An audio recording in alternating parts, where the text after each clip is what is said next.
Chapter 2, Volume D. How about this?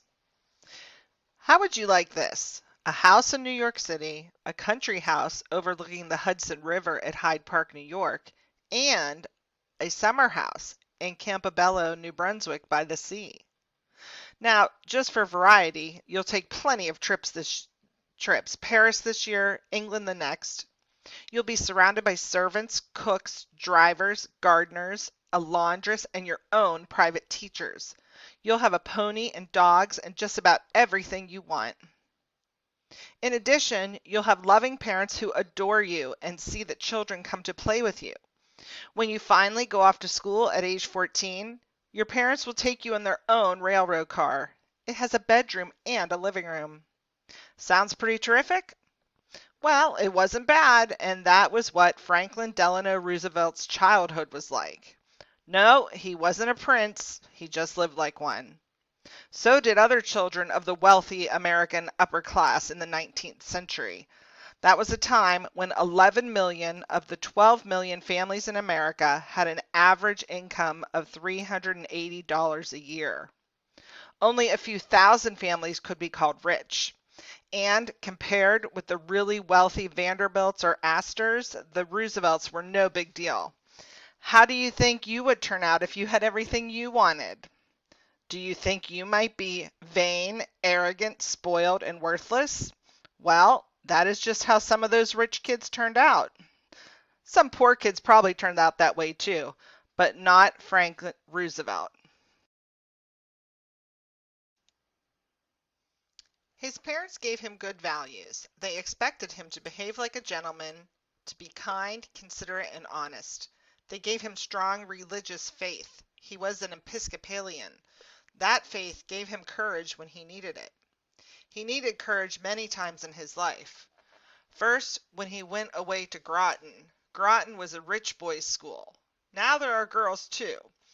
But the headmaster didn't believe in pampering. Every boy was expected to take a cold shower each morning.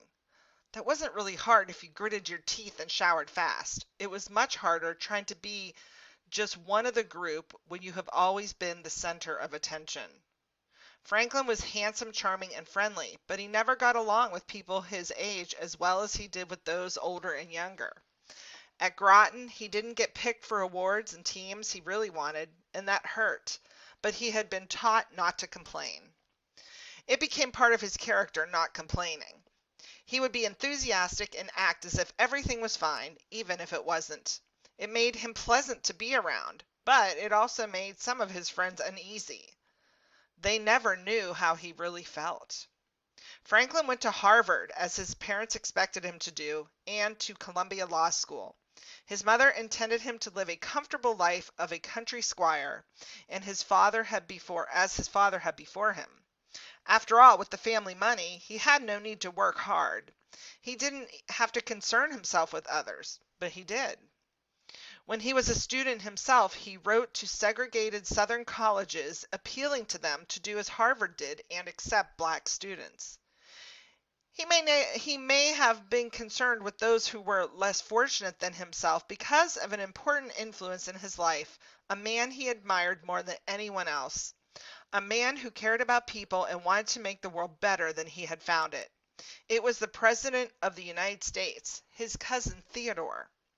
When Frank was a child, he loved to visit Sagamore Hill, Teddy Roosevelt's Long Island home in Oyster Bay. There, he could romp and run with energetic, fun-loving Teddy and his 5 children. Frank decided that someday, too, he would have a big family and play with his family as Teddy Roosevelt did.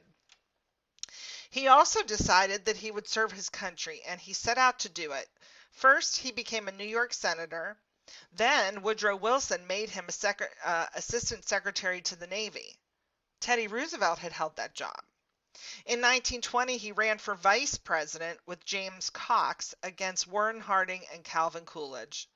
He lost, but people began to talk of him as a politician to watch.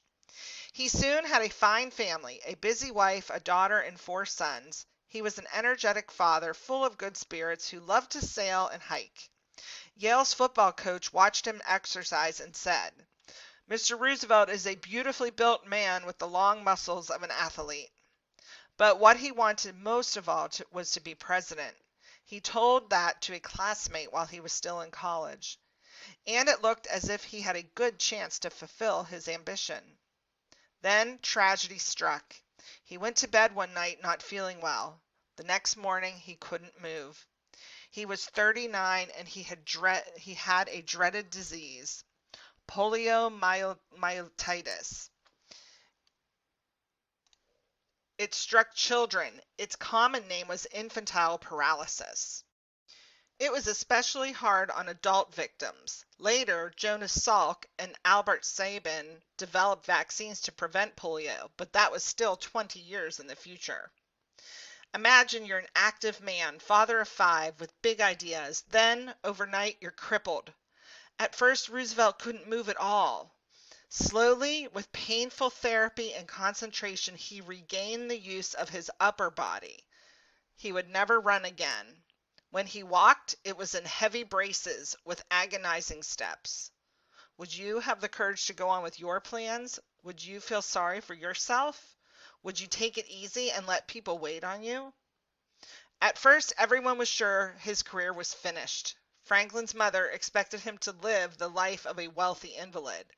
But Franklin was determined to live normally. He was a cheerful man and an optimist.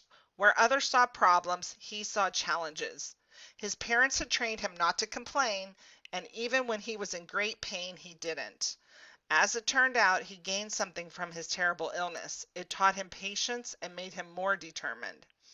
It made him know frustration and sorrow and anguish. He, the boy who had everything, learned how to understand those who had troubles.